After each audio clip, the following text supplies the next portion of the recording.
Hi friends, this is the code to determine the rigidity modulus. Let's see how it works initially, then I'm going to show how it runs after this. First I have assigned every value in float, which you would see here. Next, as the first step, it asks us to enter the mass of the circular disk. Then it would ask us to enter the radius of the circular disk. Next, our prime motto initially is to find the time period of oscillation. For this purpose, I just have used for loop. Initially, I assign the value of I as 1. It runs for the first time for the condition I is equal to 1. Here it would show as 1 reading. The first reading would here it would display, and the first reading would be entered. For the first reading, it would ask us to enter the length of the suspended wire, and it asks us the time taken for the 5 oscillations, which I referred as trial 1, and it asks us the time taken for the next 5 oscillations, which I referred here as trial 2. And it would comes here, and as soon as reaches its end of this this process, it again goes here. The value get incremented to 2. The condition would be checked in this area where the 2 less than or equal to 3, the condition is true, hence it falls back again into the loop. The same process would be repeated.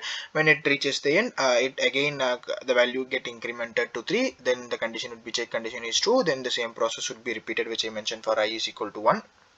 Then as soon as the condition for 3 got over here, it comes here, and it would be shown as the value did get incremented to 4, but the condition would be failed, so it comes outside the loop. It comes out of this loop, and the mean would be printed here. As I given, I have taken 3 values, so I have just have divided by 3, add all those, and just have divided by 3, which then the mean would be printed in this statement.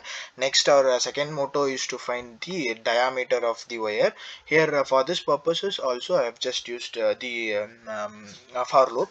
Initially I declared the value of j as 1. It runs the same, it runs as same as the first for loop, which was mentioned here above. The first reading would be it would first initially to run for the first reading, and it would ask us the PSR value and HSC value. Then it would calculate ORCR, etc. ORCR and Y value would be calculated here.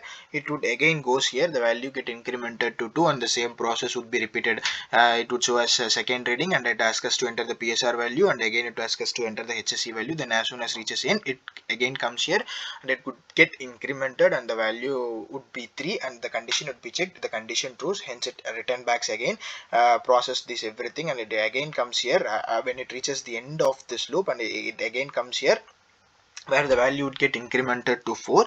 4 while checking the condition, 4 is less than or equal to 3, which is false, so it comes outside the loop, and it would start to print the outside the loop. Here I just have calculated the radius, and the mean I have calculated, and it would just print the radius of the wire, which is nothing but the mean of everything by those which I have divided by 3. Next, I have given the formula for moment of inertia.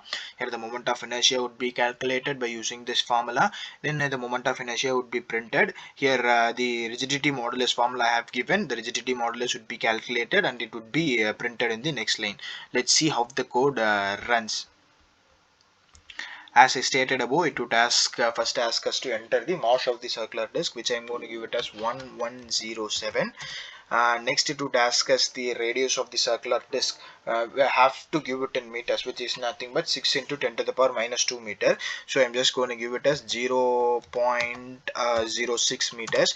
Next, as I mentioned, the primary motto is to find the time period. Here the first reading, it functions inside the for loop. Here the first reading is it would ask us here I'm going to give the first reading, where the length of the suspended wire I'm going to give it as 26. And the first trial it took me 11 seconds, and second trial also took me 11 seconds. Then the second reading, where the length of the wire I took as 29. The first trial took me 12 seconds to complete, and the second trial took 13 seconds. And for the next reading, third reading, the length as 33.5, and I have the time taken for the first trial is 14, and the time taken for the next trial is 13 seconds. Next, the as stated above, the mean would be printed here. Then our second motto is to find the diameter of the wire. Here it would ask us the first reading. I'm going to give the value of PSR as 1, and the HSC value as 19, and the second reading for PSR is 1, and HSC is 18, and the third reading for PSR is 1, and HSC is 19. Yeah, here let's see, the output has been printed here. Here the radius of the wire is 0.593 into 10 to the power minus 3 is printed. Then the moment of inertia is calculated here. The moment of inertia is 1992.600 into 10 to the power minus 3. As I mentioned here, percentage 0.4 up. The after the point, 4 values should be printed, and the rigidity modulus is calculated here, which is nothing but 1966.4 in 4.896 into 10 to the power 9. So here, by using this code, we just have find out the rigidity modulus of the pendulum. Thank you.